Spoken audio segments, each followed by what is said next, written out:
Class 12-এর semester 4-এর down the rabbit hole থেকে 6 নম্বরের গুরুত্বপূর্ণ প্রশ্ন উত্তর নিয়ে চলে এসেছি।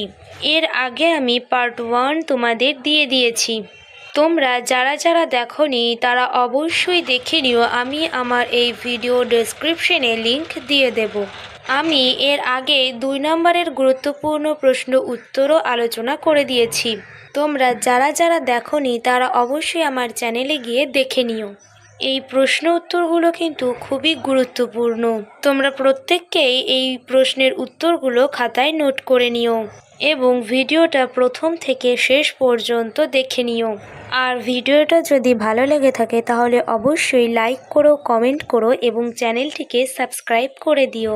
তো চলো তোমরা গুরুত্বপূর্ণ প্রশ্ন উত্তরগুলো দেখে নাও। প্রথমের এই প্রশ্নটা কিন্তু খুবই গুরুত্বপূর্ণ, তোমরা অবশ্যই কিন্তু ভালো করে এটা দেখো এবং খাতায় এটাকে নোট করে নাও, কারণ এই প্রশ্নগুলোর মধ্য থেকেই কিন্তু তোমাদের পরীক্ষায় পড়বে। প্রথমে 1 নম্বরে আছে, what happens when Alice jumps down the rabbit hole both in physical and psychological aspects. এর মানে অ্যালিস যখন খরগোশের গর্তে ঝাঁপ দেয় তখন শারীরিক ও মানসিক তার কী পরিবর্তন ঘটে। এই প্রশ্নটা অড হিসাবে আসতে পারে, what happens when Alice jumps into the rabbit hole both in physical and psychological terms. এর মানে অ্যালিস যখন খরগোশের গর্তে পড়ে যায় তখন শারীরিক ও মানসিক দিক থেকে কী ঘটে। এর উত্তর হচ্ছে, when Alice jumps down the rabbit hole, she enters a strange world and begins to change. She drinks from a bottle and shrinks to 10 inches high. She eats cake and grows very tall. Her size keeps changing to small one moment to big the next. এইটুকু অংশের মানে হচ্ছে, যখন Alice খরগোশের গর্তে ঝাঁপ দেয় সে এক অদ্ভুত জগতে প্রবেশ করে এবং তার পরিবর্তন শুরু।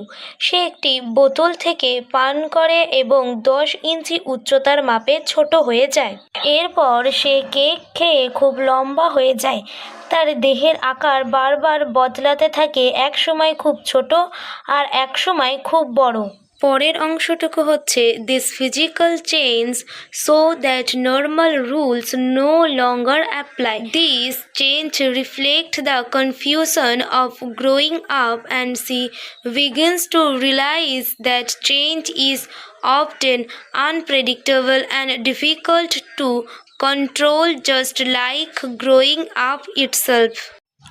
এই অংশটুকুর মানে হচ্ছে, এই শারীরিক পরিবর্তনগুলো দেখায় যে সাধারণ নিয়ম এখানে আর কাজ করে না। এই সব পরিবর্তনই বেড়ে ওঠার বিভ্রান্তিকে প্রতিফলিত করে আর অ্যালিস বুঝতে শুরু করে যে পরিবর্তন অনেক সময় অনিয়ন্ত্রিত এবং অপ্রত্যাশিত হয়, যেমনটা বড় হওয়ার ক্ষেত্রে হয়ে থাকে। Psychologically, Alice feels curious, confused, and uncertain. She talks to herself to understand what is happening and tries to stay calm. মানসিক দিক দিয়ে অ্যালিস কৌতূহলী, বিভ্রান্ত ও অনিশ্চিত বোধ করে। সে কি ঘটছে তা বোঝার জন্য নিজের সঙ্গে কথা বলে এবং নিজেকে শান্ত রাখার চেষ্টা করে। She tries to understand situation by using logic, like remembering her geography lesson.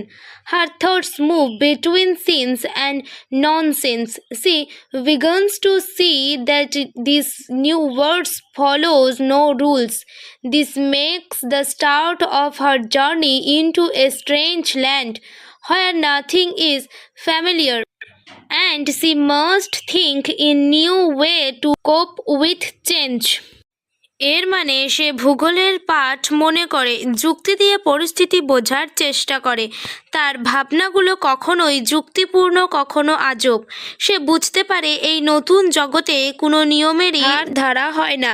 এটি তার এক অজানা জগতে যাত্রার শুরু, যেখানে কিছুই চেনা নয় আর বদলে যাওয়ার পরিস্থিতির সঙ্গে মানিয়ে নিতে তাকে নতুনভাবে চিন্তা করতে হবে।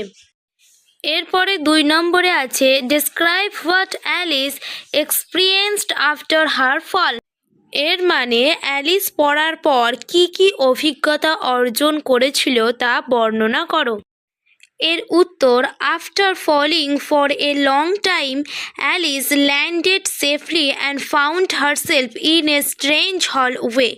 ইট was full of doors but all of them are locked.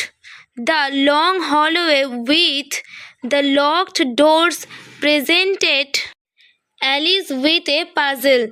She walked around and discovered a small key on a table.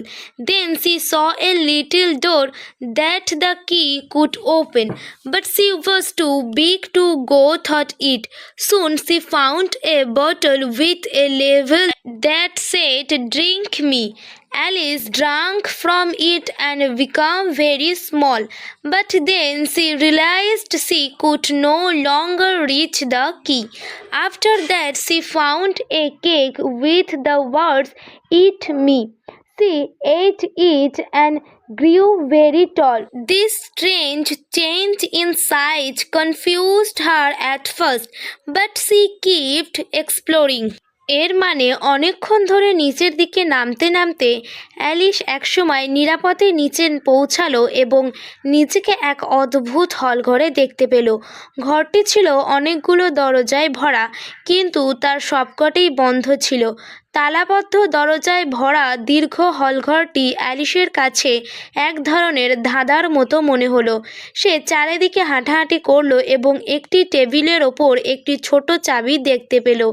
তারপর সে একটি ছোট দরজা দেখতে পেল যেটি সেই চাবি দিয়ে খোলা যেত, কিন্তু দরজার তুলনায় সে বড় ছিল বলে সে দরজার ভিতর দিয়ে যেতে পারল না। এরপর সে একটি বোতল খুঁজে পেল যার গায়ে লেখা ছিল, "ড্রিঙ্ক মি।" অ্যালিস সেটি থেকে পান করলো এবং খুব ছোট হয়ে গেল, কিন্তু তখন সে বুঝতে পারল চাবিটা আর তার নাগালের মধ্যে নেই। তারপর সে একটি কেক খুঁজে পেল যার ওপর লেখা ছিল, "ইট মি।" সে কেকটি খেলো এবং বিশাল বড় হয়ে গেল। আকারে এই অদ্ভুত পরিবর্তনগুলো প্রথমে তাকে বিভ্রান্ত করলেও সে অন্বেষণ চালিয়ে যেতে লাগলো। তো এই ছিল তোমাদের গুরুত্বপূর্ণ প্রশ্নগুলো। তোমরা প্রত্যেককে কিন্তু খাতায় নোট করে নিও এই প্রশ্নগুলো। তো তোমাদের এই ডাউন দ্য র্যাবিট হোল থেকে সব প্রশ্ন উত্তর দেওয়া শেষ হয়ে গেল। আশা করি এই প্রশ্নগুলোর মধ্য থেকেই তোমাদের পরীক্ষায় পড়বে। তোমরা আগের প্রশ্ন উত্তরগুলো যারা যারা দেখোনি তারা অবশ্যই আমার চ্যানেলে গিয়ে দেখে নিও। আর এরপরে তোমরা কোন গল্প থেকে গুরুত্বপূর্ণ প্রশ্ন পেতে চাও কমেন্ট করে জানিও। ফিরে আসছি গুরুত্বপূর্ণ প্রশ্ন উত্তর নিয়ে খুব তাড়াতাড়ি। তোমরা প্রত্যেককে ভালো থেকো, সুস্থ থেকো।